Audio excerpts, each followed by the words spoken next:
Hi, my name is Michael Shelby Edwards, and I'm an artist, and I teach lessons in drawing and painting here in my studio.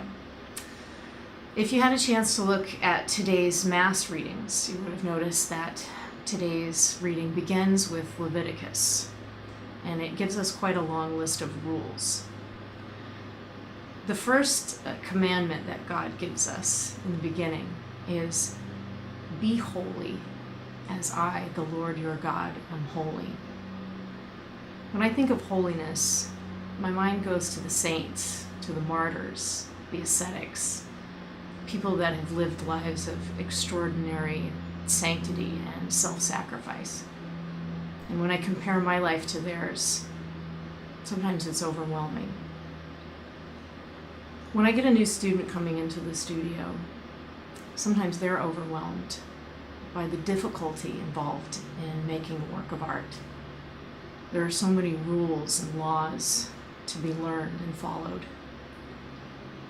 And it's true, even I rarely stop to think when I look at a beautiful work of art about how many millions of brushstrokes went into the piece, how many hundreds of thousands of choices and decisions the artist made to bring that raw material into shape.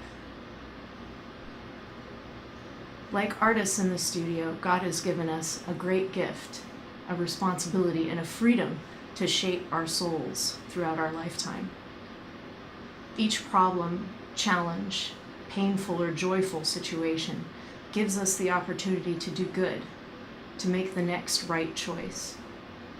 But knowledge isn't everything. We need power to act on the knowledge we have. And for that, we need God. We have to trust and rely upon Him. Sometimes we look at our lives and say, "What a mess. What can God do with this? Where's He going with it?" Sometimes we look at the distance between where we are and where we know God wants us to be, and it can tempt us to despair. In these moments of trial, or even of failure, I have to recognize that God is the real master. He's the one perfecting me. He's making me like His own vision, the vision He holds of me in His heart. That's quite something, I think, to think that God has a vision of me in His heart. Be holy, as I, the Lord your God, am holy. I do have a responsibility. I have to do everything I can to learn God's laws and to apply them. But this is not to make myself a master.